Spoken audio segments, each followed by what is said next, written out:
قادر اور جلیل نام میں آپ سب کو سلام۔ آج ہم سیکھیں گے کہ ایمان کیا ہے۔ لفظ ایمان کا ایک مطلب مکمل بھروسہ یا بلا مشروط اعتماد ہے۔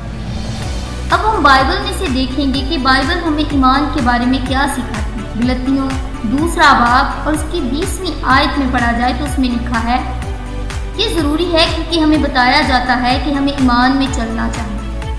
2 کرنتھیوں اس کا 5واں باب اور اس کی 7ویں آیت ہمیں سکھاتی ہے ایمان میں قائم رہنا چاہیے۔ 2 کرنتھیوں اس کا 1 باب اور اس کی 24ویں آیت میں لکھا ہے اور ایمان میں زندگی بسر کرنا چاہیے۔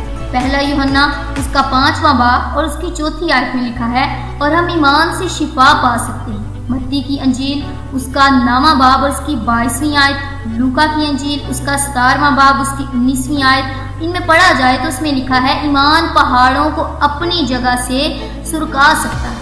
اسی طرح ایمان کے بارے میں کہا جاتا ہے ایمان کے وسیلے سے دعاؤں کا جواب ملتا ہے۔ اگر ہم متی رسول کی انجیل اس کا 17واں باب اور اس کی 20ویں آیت کو پڑھیں تو اس میں لکھا ہے دعاؤں کا جواب ہم ایمان سے پا سکتے ہیں۔ متی اس کا 21واں باب اور اس کی 22ویں آیت میں لکھا ہے اور ہمارے لیے سب کچھ ممکن بناتا ہے ایمان۔ متی رسول کی انجیل اس کا 17واں باب اور اس کی 20ویں آیت ہمیں سکھاتی ہے ہم ایمان کے بغیر خدا کو خوش نہیں کر سکتے۔ عبرانیوں اس کا 11واں باب اور اس کی 16ویں آیت میں لکھا ہے اور جو کچھ بھی ایمان سے نہیں وہ گناہ ہے۔ اب ہم سیکھیں گے کہ ایمان امید کی ہوئی چیزوں کی بنیاد ہے۔ عبرانیوں 11واں باب اور اس کی 1 آیت کو پڑھا جائے تو اس میں لکھا ہے اب ایمان امید کی ہوئی چیزوں کا اعتماد اور اندیکھی چیزوں کا ثبوت ہے۔ ترجمہ کیا ہوا لفظ 2 الفاظ سے مل کر بنا ہے۔ اپو کا معنی نیچے اور سٹیسج کا معنی قائم رہنا ہے۔ لفظ اپوسٹیسج کا ترجمہ کئی انداز میں کیا جا سکتا ہے، سیاق و سباق پر منحصر کرتے ہوئے جن میں وہ استعمال ہوا ہے۔ میرے عزیزو، اس کو سمجھنے کے لیے ہم ایک مثال پر غور کرتے ہیں۔ فرض کریں کہ ہم دکان سے مخصوص چیز خریدنا چاہتے ہیں۔ جب ہم دکاندار کو فون کرتے ہیں تو وہ ہمیں قیمت بتاتا ہے اور یہ کہ وہ چیز موجود ہے۔ پہلے ہم یقین دہانی کرتے ہیں کہ ہمارے پاس وہ چیز خریدنے کے لیے رقم ہے، کیونکہ یہ اس بات کی بنیاد ہے کہ دکاندار ہمیں وہ چیز لینے دے گا، اور پھر ہم دکان پر جانے کے لیے نکلتے ہیں تاکہ وہ چیز خرید سکیں۔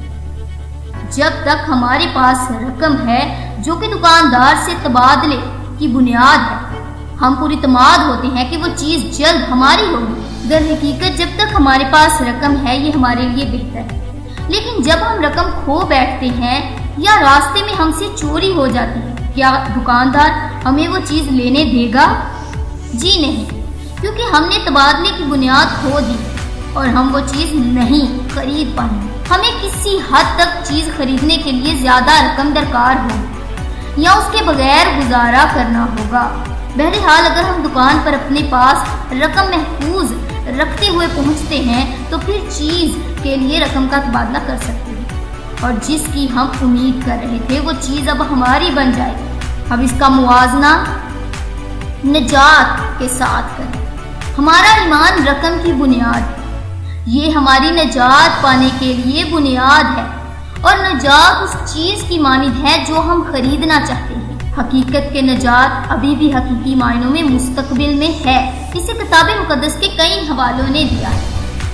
مرکز اس کا 16واں باب اور اس کی 16ویں آیت میں لکھا ہے جو ایمان لائے اور بپتسمہ لے وہ نجات پائے، اور جو ایمان نہ لائے وہ مجرم ٹھہرایا جائے۔ اعمال کی کتاب اس کا 15واں باب اور اس کی 11ویں آیت میں لکھا ہے حالانکہ ہم کو یقین ہے کہ جس طرح وہ خداوند یسوع کے فضل ہی سے نجات پائیں گے اسی طرح ہم بھی پائیں گے۔ رومیو اس کا 13واں باب اور اس کی 11ویں آیت میں لکھا ہے اور وقت کو پہچان کر ایسا ہی کرو، اس لیے کہ اب وہ گھڑی آ پہنچی ہے کہ تم نیند سے جاگو، کیونکہ جس وقت ہم ایمان لائے تھے اس وقت کی نسبت اب ہماری نجات نزدیک ہے۔